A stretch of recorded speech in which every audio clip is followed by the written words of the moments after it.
لله رب العالمين.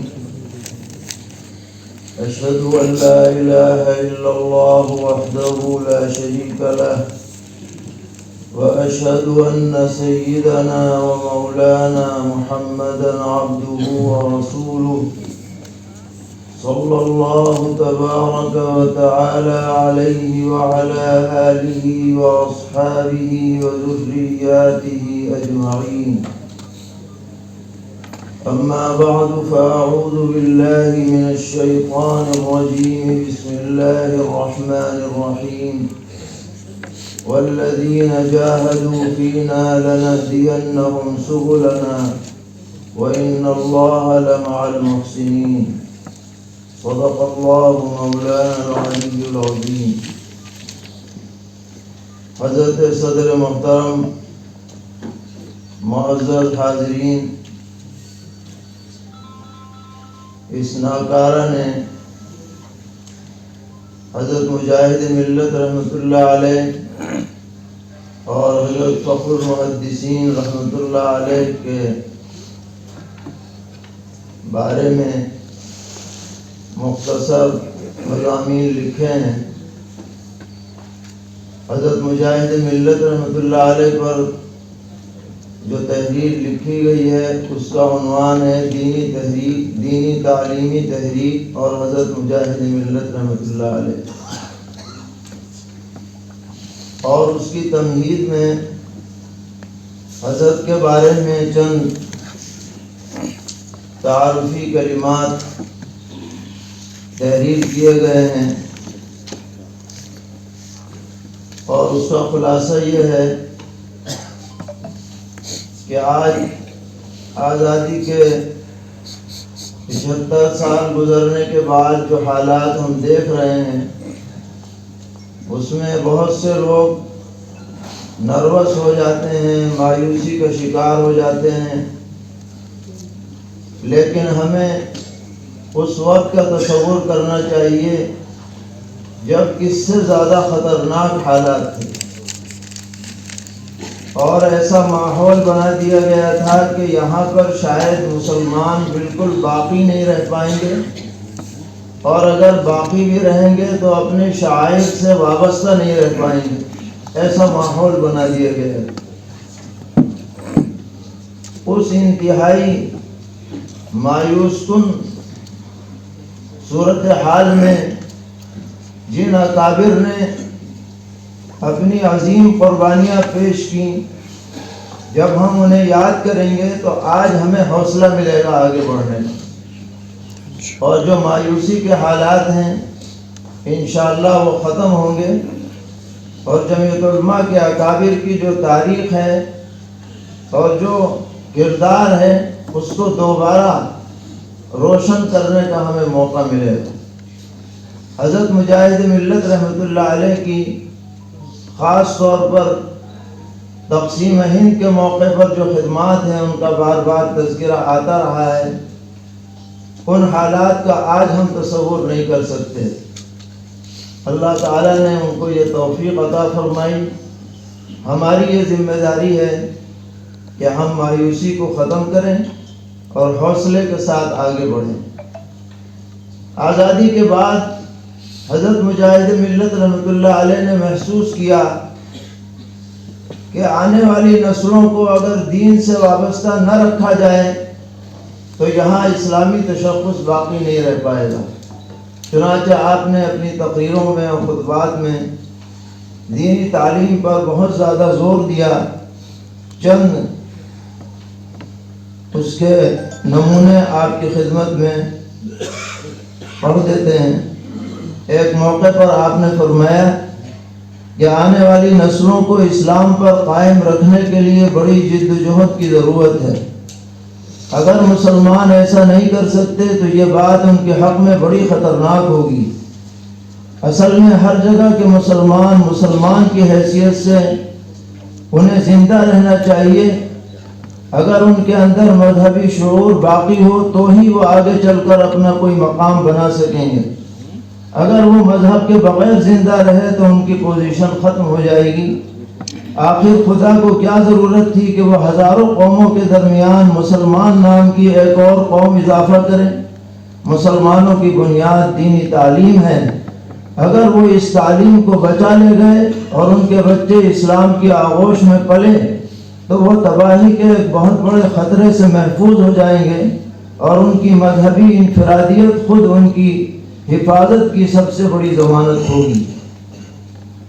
اسی طرح آپ نے دینی تعلیم بورڈ کو ہر جگہ قائم کرنے کی تلقین کی، اور ایک خطاب میں فرمایا کہ بچوں کی دینی تعلیم ہمارا آج کا نہایت ہی اہم مسئلہ ہے، جس سے ایک لمحے کے لیے بھی غفلت برتنا زبردست نقصان کا باعث ہوگا، اور اس کام کے لیے دینی تعلیم بورڈ ہر جگہ قائم کرنا چاہیے، اور ہر مقام پر ہر محلے میں ایسے دینی تعلیمی مکاتب کھولنے چاہیے جن میں طلبہ کو کم سے کم 1 گھنٹہ دینی تعلیم دی جائے۔ یہ بھی ہو سکتا ہے کہ مسلمان اپنے طور پر دینی اور دنیاوی تعلیم کے لیے اسکول کھولیں، اور ایسے اسکولوں میں سرکاری نصاب کے مطابق تعلیم دینے کے ساتھ ساتھ دینی تعلیم کا بھی نظم کیا جائے۔ یہی کلمات آپ کے مختلف خطبات میں آپ کو نظر آئیں گے، اور خطبات مجاہد ملت کے نام سے جو کتاب آپ کی خدمت میں پیش کی گئی ہے اس میں بھی اس طرح کی چیزیں جمع کر دی گئی ہیں۔ دوسرا، حضرت فخر المحدثین رحمۃ اللہ علیہ پر جو تحریر لکھی اس کا موضوع تھا حضرت مولانا سید فخر الدین احمد صاحب رحمۃ اللہ علیہ کی فقہی بصیرت۔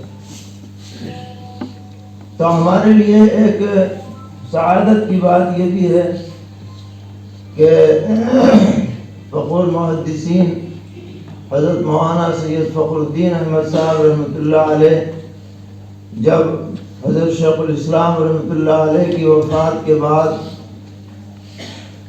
دیوبند تشریف لائے تو آپ کا قیام اخیر تک مدنی منزل میں باہری حصے میں رہا،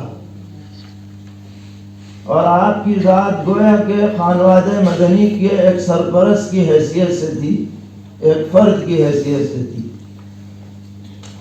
تو ہماری پیدائش 1967 میں ہے، تو حضرت والدہ صاحبہ نے بتلایا کہ جب پیدائش ہوئی تو کان میں اذان دینے کے لیے حضرت سے درخواست کی گئی، تو حضرت نے کان میں اذان دی، اور اس کے بعد نانی صاحبہ سے فرمایا، حضرت آپا صاحبہ سے، کہ یہ بچہ مجھے دیکھ رہا ہے، میں اسے دیکھ رہا ہوں۔ بہرحال یہ ہمارے لیے ایک سعادت کی بات ہے، اور بھی حضرات کو یہ ہوگی سعادت امید ہے، لیکن ہم اس اپنے لیے خوش نصیبی سمجھتے ہیں۔ اس کے بعد پھر دارالعلوم سے فراغت کے بعد جامعہ قاسمیہ مدرسہ شاہی میں خدمت کا موقع ملا، تو وہاں پر حضرت مولانا سید رشید الدین حمیدی صاحب نے تاکید فرمائی کہ شاہی کی تاریخ مرتب ہونی چاہیے، اور ندائے شاہی کا ایک تاریخی شاہی نمبر نکالا جائے۔ اب اس کی تیاری کے لیے جب پرانا ریکارڈ کھنگالا گیا تو اندازہ ہوا کہ مدرسہ شاہی کو واقعتاً مدرسہ شاہی بنانے میں حضرت مولانا سید فخر الدین احمد صاحب رحمۃ اللہ علیہ کا بڑا کردار ہے، اور آپ نے وہاں رہتے ہوئے 48 سال وہاں مدرسے سے وابستہ رہے، بحیثیت استاذ کے، بحیثیت صدر مدرس کے، بحیثیت شیخ الحدیث کے، اور پھر بحیثیت محتمم بھی۔ اور اس دور میں ہر طرح کے نشیب و فراز آئے، حالات آئے، تحریکات آزادی کا دور بھی اسی درمیان رہا، جیل اور قید بند کی صعوبتیں بھی برداشت کیں۔ الغرض اس علاقے میں ہر طرح کی دینی خدمت حضرت مولانا سید فخر الدین احمد صاحب رحمۃ اللہ علیہ نے انجام دی، اور چونکہ صدر مدرس تھے اس لیے جو فتاویٰ آتے تھے وہ بھی زیادہ تر حضرت تحریر فرماتے تھے، لیکن ایک عرصے تک فتاویٰ کی نقل کا خاص اہتمام نہ رہا۔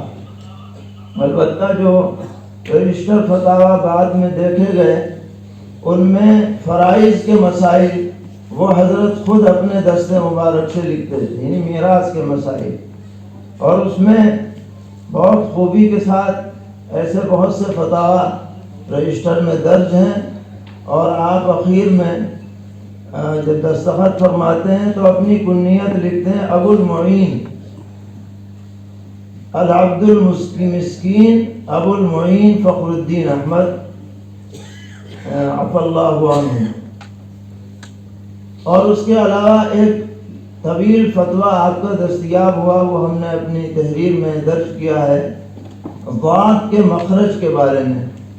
اصل میں بات یہ ہوئی تھی کہ وہاں ایک امام شہر کا خاندان ہے، تو ان کی طرف سے ایک اشتہار شائع ہوا، اور اس میں یہ کہا گیا کہ جو شخص نماز میں ولا الضالین ضا کے مشابہ پڑھ دے تو اس کی نماز فاسد ہو جائے گی، وہ محرف الدین ہے، اس کے لیے بہت سخت کلمات استعمال ہوئے۔